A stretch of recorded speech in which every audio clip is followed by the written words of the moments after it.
आदिवासींसाठी संघर्षामध्ये उतरलेले ज्यांनी आता आपल्याला आपलं बरोबर प्रयत्न केलं ते शिवसेनेचे पेठ तालुक्यातील नेते आणि माजी जिल्हा परिषद सदस्य भास्करराव गावित त्याचबरोबर त्यांनी आता एवढं भाषण करून संपवलं ते नाशिक जिल्हा मध्यवर्ती बँकेचे व्हाईस चेअरमन माजी व्हाईस चेअरमन आणि राष्ट्रवादीचे आताचे नाशिक जिल्ह्याचे उपाध्यक्ष त्याचबरोबर जयपूर असलेले भगरे साहेब त्याचा परिचय देण्याची काही गरज नाही ते नव्याने निवडून आलेले खासदार आपल्या दिंडोरी लोकसभा मतदारसंघाचे त्याचबरोबर इथं जे काही नेतेगण आलेले आहेत सगळ्याच पक्षाचे आणि सगळ्या स्तरातून फक्त आदिवासी नाही तर बिगर आदिवासी सारखे सगळे नेते ज्याला आदिवासी बद्दल आस्था आहे असे सगळे इथं उपस्थित आहेत त्यांचं मी हार्दिक स्वागत करतोय आणि आमच्या त्या मोर्चामध्ये आल्याबद्दल त्यांचे मनपूर्वक आभार पण मानतोय.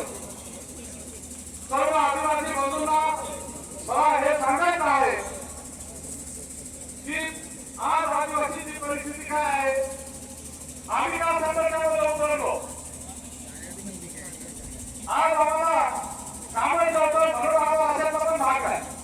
पण जी मुली एक तारखेला आपल्या इतका ग्राउंडवरती उपोषणाला बसले होते बाकीच्याला साथ देत होते त्या मुलांच्या मागण्या काय होत्या की आम्हाला या 17 संवर्गामध्ये भरती होती त्या भरतीमध्ये बोलवलं सरकारच्या जाहिरातीप्रमाणे अर्ज केले त्याच्यामध्ये महाराष्ट्रातील इतर उमेदवाराबरोबर त्यांच्याही अर्ज पात्र ठरवले काहीचे अपात्र झाले असतील परंतु महाराष्ट्राच्या उमेदवारांना जसं अकल मिळाली तशी अकल आपल्या आदिवासी पक्षातील उमेदवारांना पण मिळाली.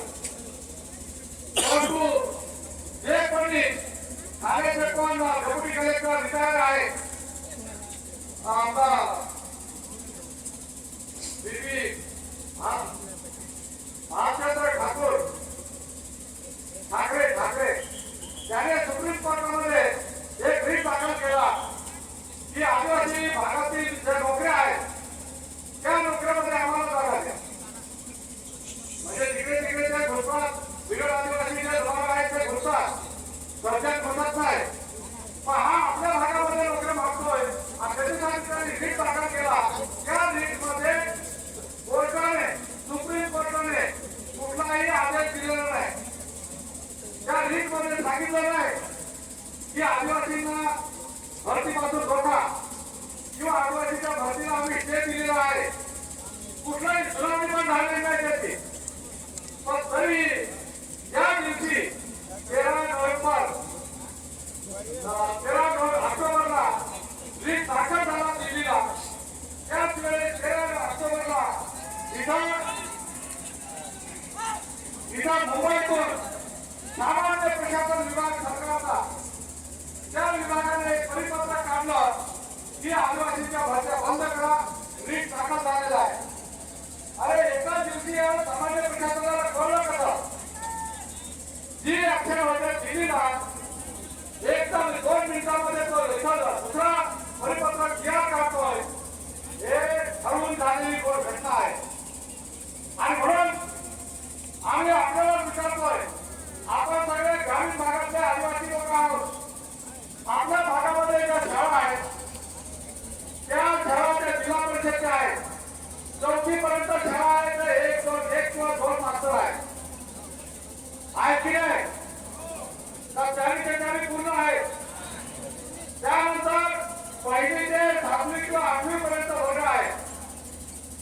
तिथं 150 मुलं आहेत, त्या ठिकाणी शिक्षक आहेत 3 किंवा 4.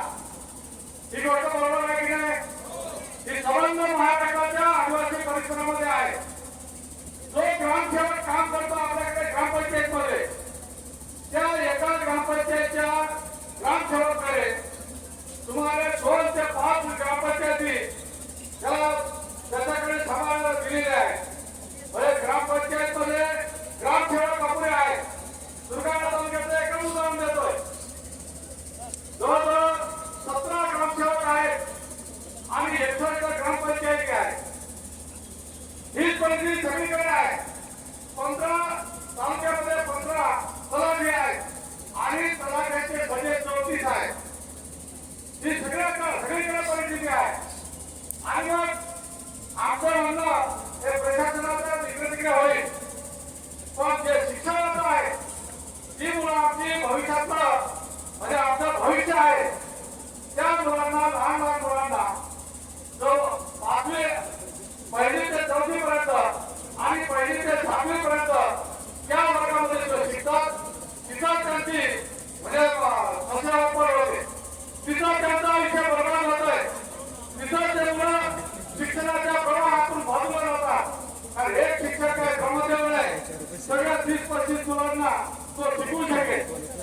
आणि म्हणून मित्रांनो, आपली मुलं घरीच राहावी हा सरकारचा एकंदरीत हेतू दिसतोय.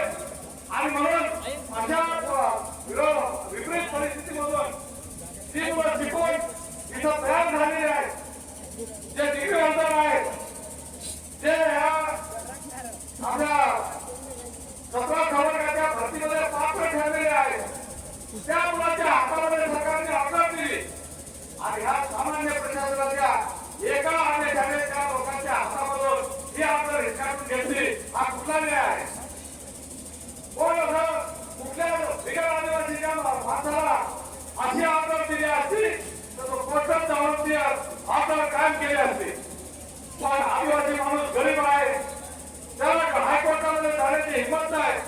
आणि अशा प्रकारचं आतापर्यंत आपल्याला जी मुलं शिकायला पाहिजेत त्या मुलांना नीट शिक्षण दिलं जात नाही. आणि ती मुलं अशा परिस्थितीतून पुढे जातात, त्याला पुढे नोकरी मिळत नाही. अरे अरे ऐकून घ्या,